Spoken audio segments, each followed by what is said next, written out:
동일하게 생각합니다. 하지만 회개와 회개 기도는 엄연히 다르죠. 회개 안에 회개 기도가 포함되어 있습니다. 회개가 회개 기도보다 훨씬 넓은 의미이죠.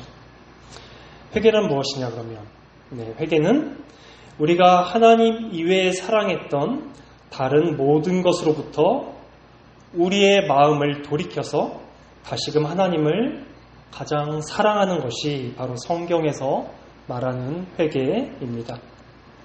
제가 그때는 유턴이라는 표현을 사용하기도 했었죠. 하나님 이외에 사랑했던 모든 것으로부터 우리의 마음을 돌이켜서 유턴해서 하나님을 가장 사랑하는 것, 그것이 바로 회개입니다. 하나님 위에 사랑했던 모든 것 안에는 우리의 죄악도 들어가 있을 뿐만 아니라 심지어 선한 것도 들어가 있습니다. 예를 들어서 이웃을 사랑한다거나 아니면 교회에 봉사를 한다거나 아니면 하나님의 말씀을 듣고 지키려는 것 또한 여기에 포함될 수 있습니다. 근데 한 가지 중요한 점이 제가 말씀드린 이런 것이 안 중요하다, 하지 않아야 된다가 아니라 하나님보다는 덜 중요하다는 것이죠. 우리는 하나님을, 예수님을 가장 중요시해야 된다라고 말씀드리고 싶은 겁니다. 그렇다면 왜 성령님은 빼먹냐라고 하실 텐데요. 성령님께서는 자신을 가리우시고 모든 영광을 하나님께로, 예수님께로 돌리게 하십니다. 그런 의미에서 제가 성령님은 따로 언급을 하지 않았습니다. 물론 당연히 성령님도 동일한 하나님이시기 때문에 우리가 가장 중시해야 되는 하나님이시죠. 우리가 오늘 살펴본 본문 앞에 보면은 이러한 회개의 예에 대해서 잘 나와 있습니다. 11절에 보면 그들이 배들을 육지에 대고 모든 것을 버려두고 예수를 따르니라 라고 나오고 28절에 보면 그가 모든 것을 버리고 일어나 따르니라 라고 나옵니다. 제가 이렇게 말씀드리면 이런 생각이 드실 것 같아요. 그건 예수님께서 제자들을 특별히 부르셨기 때문에 그러한 일이 있었던 거 아닌가라는 생각이 드실 수도 있습니다. 네, 맞아요. 예수님께서 제자들을 특별히 사도로 부르셨죠. 하지만 지금 이 자리에 계신 저를 포함한 우리 모두도 예수님께서는 제자로 부르셨습니다. 이렇게 제가 말씀을 드리면 그러면 생업을 포기하고 다들 목회자로 혹은 교회에 전념하면서 봉사하면서 살아야 되나라는 생각이 드실 수도 있을 것 같습니다. 하지만 제가 좀 전에 회개에 대해서 말씀드릴 때 우리의 마음을 돌이켜야 한다라고 말씀드렸죠. 마음이요. 우리의 생업, 예를 들면 회사를 다니고 주부로 가사를 돌보고 학생으로 공부하면서 이 모든 것을 하면서도 우리는 하나님을 가장 중시하면서 살 수 있습니다. 이 본문의 행동에 포커스를 맞추다 보니까 예전에는 가정은 소홀히 하면서 교회에서만 생활하시는 분들이 있었는데 그런 분들이 한때 사회적 문제가 되기도 했었죠. 이 부분에 대해서는 우리가 모두 지혜가 필요합니다. 다시금 돌아와서 회개는 하나님 외에 사랑했던 모든 것으로부터 우리의 마음을 돌이켜서 유턴해서 다시금 하나님을 가장 사랑하는 것입니다. 여기에는 선행도 포함된다라고 말씀을 드렸어요. 저의 예를 한번 살펴볼까요? 저는 목회자로 혹은 설교자로 부르심을 받아 이 자리에 있습니다. 하지만 저 역시도 똑같이 여러분들과 똑같이 죄인이기 때문에 하나님보다도 설교하는 것을 혹은 사역하는 것을 더 소중하게 여길 수 있는 죄인입니다. 어떤 면에 있어서는 오히려 여러분들보다 더 제가 불안한 위치에 있는 사람이기도 해요. 하나님보다도 설교하는 것, 사역하는 것을 더 제가 중요시 여길 때 저는 가장 비참한 사람이 됩니다. 왜냐하면 저의 설교와 저의 사역을 통해서 많은 사람들이 유익을 누리고 기뻐하고 즐거워해도 정작 제 자신은 비참해지고 외로워질 수 있기 때문이죠. 하나님보다도 설교 잘하는 것을 더 중요시하고 사랑할 때, 설교를 통해 여러분들께서 은혜를 받았다라는 마음을 들으면 제 마음은 한껏 교만해지고, 그 말을 듣지 못하면 제 마음은 비참해지겠죠. 또한 역시도 사역을 잘한다라는 말을 들으면 제 마음은 한껏 교만해지고, 그 말을 듣지 못한다면 저는 또 비참해질 겁니다. 우울해지겠죠. 하지만 제 마음의 중심이 오직 우리 주 예수 그리스도께로 향해 있다면 다른 사람들의 평가에 그렇게 크게 휘둘리지 않을 수 있습니다. 바로 여기에 설교자, 사역자로서의 함정이 자리 잡고 있죠. 그래서 우리 성도님들은 우리 교회 목회자들을 위해서 정말 기도 많이 해주셔야 돼요. 다시 한번 강조하면 하나님 이외에 사랑했던 모든 것으로부터 우리의 마음을 돌이켜서 다시금 하나님을 가장 사랑하고 가장 기뻐하고 가장 즐거워하는 것, 그것이 바로 성경에서 말하는 회개입니다. 그런데 그게 쉽지 않아요. 저 역시도 너무 잘 알고 있습니다. 바로 우리가 죄인이기 때문입니다. 하나님 이외의 모든 것을 사랑하는 죄인이기 때문입니다. 특히나 우리는 우리 자신을 가장 사랑하는 죄인이기 때문에 나의 죄인됨도 쉽게 인정하려고 하지 않습니다. 하지만 우리가 죄인인 것 역시도 복음입니다. 왜냐하면 바로 우리가 죄인이기 때문에 예수 그리스도께서 이 땅 가운데 오셨기 때문이죠. 우리 같이 오늘 본문 말씀인 32절을 같이 한번 읽어볼까요? 내가 의인을 부르러 온 것이 아니요 죄인을 불러 회개시키러 왔노라. 예수님께서 단순히 오기만 하셨나요? 아닙니다. 이 땅에 오셔서 죄인들을 부르셨습니다. 그분께서 부르셨기 때문에 우리가 예수님께로 갈 수 있습니다. 또한 승천하신 그리스도께서는 성령 하나님을 우리에게 보내주셨죠. 성령 하나님의 가장 큰 사역 중에 하나가 바로 교통하심입니다. 제가 좀 전에도 말씀드렸지만 성령 하나님께서는 결코 자신을 잘 드러내지 않으십니다. 그분은 우리를 그리스도께로 교통하여 주십니다. 우리를 그리스도께로 인도하여 주시죠. 그리스도께서 우리를 부르셨기 때문에 우리는 그리스도 안에서 우리의 마음을 돌이켜서 하나님께로, 성부 아버지께로 나아갈 수 있습니다. 우리는 보통 회개하고 하나님께로 나아가야 한다라고 믿는 경향이 있습니다. 아니요. 그리스도 안에서 우리는 돌이킬 수 있습니다. 그리스도 안에 회개도 있습니다. 우리가 스스로 먼저 회개하고 그리스도께로 갈 수 있었다면 예수님께서 이 땅 가운데 오지 않으셔도 됐을 겁니다. 이제 그러면 여러분들의 머리 안에 그럼 이제 어떻게 해야 하나라는 질문이 드실 수 있을 것 같습니다. 그럼 우리는 어떻게 그리스도 안에서 회개해야 하나? 네, 바로 우리 주 예수 그리스도의 십자가를 기억하면서 그분의 십자가를 생각하면서 회개의 기도를 한번 시작해 보세요. 우리의 죄에 대해 소리내서 고백하면서 회개의 기도를 한번 시작해 보세요. 왜 소리로 고백해야 할까요? 성부 하나님께서는 이미 모든 것을 다 알고 계시는데 바로 우리 자신의 죄를 우리가 소리로 고백하면서 자신의 죄인됨을 인정하는 것입니다. 우리의 목소리로 우리의 죄인됨을 고백하는 것이죠. 또 소리로 고백하는 것은 내 자신에게 말하는 것입니다. 우리는 죄인이기 때문에 우리 자신이 죄인인 것을 너무나 쉽게 잘 잊어버려요. 제가 그렇거든요. 너무 쉽게 잘 잊어버려서 나 스스로는 나를 괜찮다라고 여깁니다. 우리의 죄성 때문에요.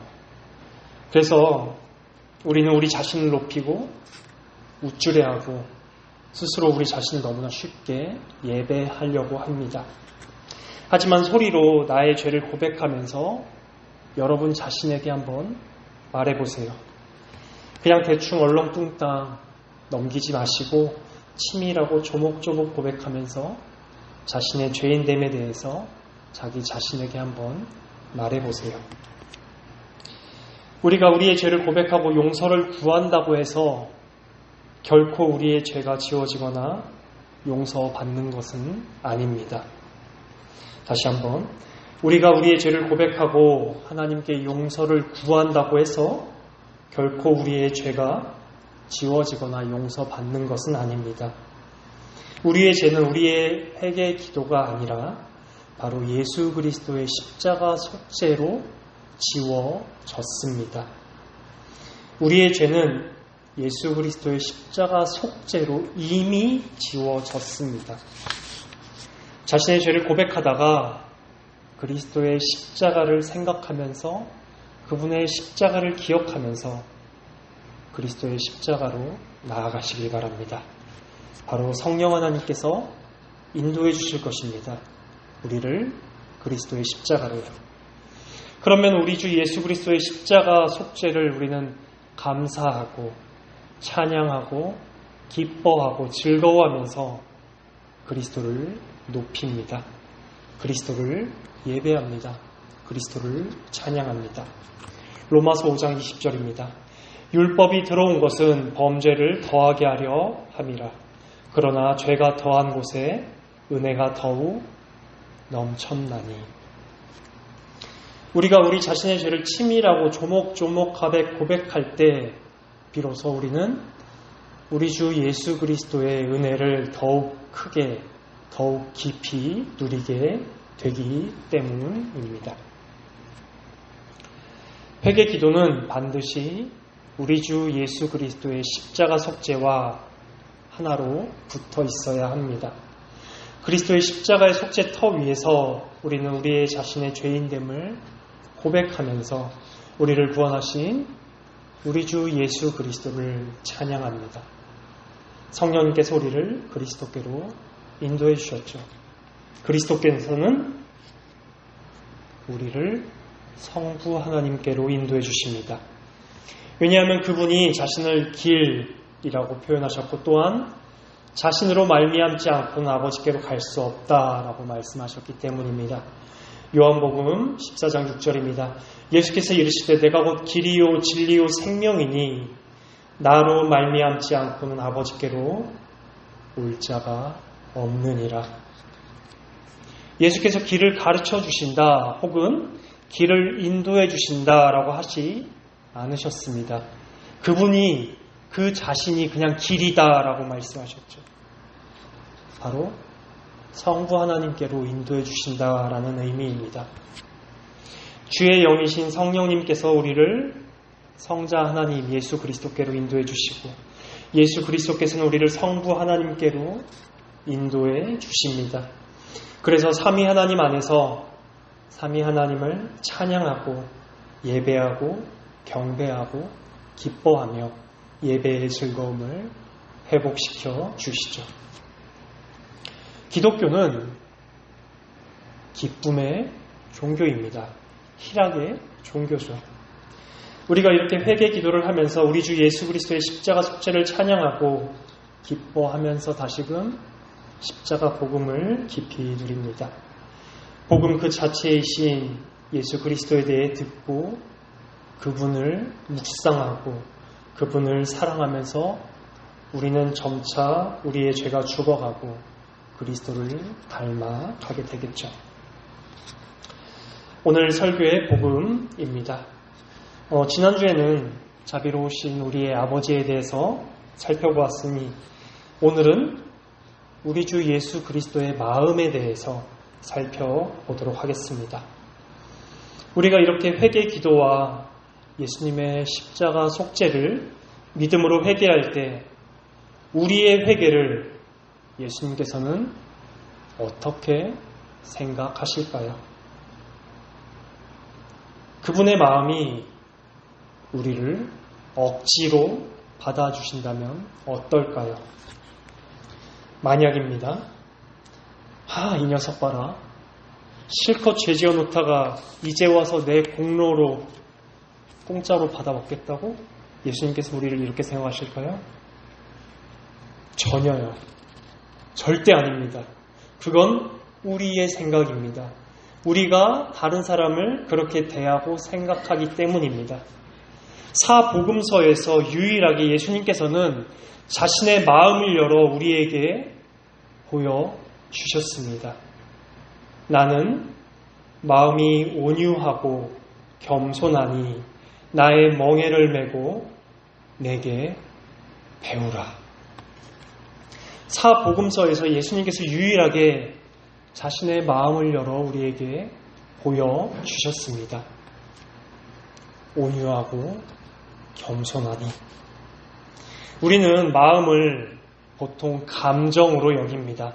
하지만 성경에서 말하는 마음은 바로 우리의 시작이고 근원이고 발원지입니다. 그렇기 때문에 솔로몬도 더욱 내 마음을 지키라. 생명의 근원이 이에서 남이니라 라고 잠언 4장 23절에서 말했죠. 예수님의 마음은 온유하고 겸손하십니다. 일시적으로 감정적으로 우리를 향해 온유하고 겸손하신 것이 아니라 그분의 본성, 그분의 근원, 그분의 시작이 온유하고 겸손이십니다. 온유란 무엇인가요? 이해심이 너무너무 넓으신 분입니다. 바다보다도 넓고 온 우주보다도 넓으십니다. 겸손은 무엇인가요? 본문에서 말하는 겸손은 우리가 흔히 아는 미덕으로서 자신을 낮추는 겸손이 아니라 삶과 상황의 빈궁함, 곤고함, 열악함을 의미하는 단어입니다. 임신한 마리아가 노래 부를 때 비천한 자를 높이시고 라고 표현했을 때 여기서 이 비천이 겸손과 같은 단어입니다. 바울도 높은 데 마음을 두지 말고 도리어 낮은 데 처하며 라면서 이 단어를 사용했습니다. 이 단어는 성경에서 사회적으로 중요하지 않은 사람, 즉 환영받지 못하고 외면당하는 이들을 가리키는 데 사용한 단어입니다. 예수님께서 자신을 겸손하다고 말씀하신 것의 진정한 의미는 그 누구라도 그분께 쉽게 접근할 수 있다라는 의미입니다. 여러분들 가운데도, 여러분들 중에도 여러분들이 가장 편하다고 생각하는 사람이 있으실 것 같아요. 그런데 그 가장 편하다고 생각하시는 그 사람이 기분이 나쁘거나 힘들 때 여러분들이 찾아간다면 그분도 고슴도치처럼 여러분들에게 가시를 세울 수 있습니다. 하지만 온유하고 겸손하신 예수님께는 그 누구라도 언제든지 갈 수 있습니다. 왜냐하면 그분은 이 세상 그 누구라도 받아주실 만큼 마음이 넓으시고 그 누구라도 편하게 쉽게 접근할 수 있는 분이기 때문입니다. 그렇기에 예수님께서는 자신의 마음을 열어 우리에게 보여주셨습니다. 나는 마음이 온유하고 겸손하니. 이러한 우리 주 예수 그리스도를 성부 하나님께서 너무나 기뻐하시고 즐거워하시고 사랑하십니다.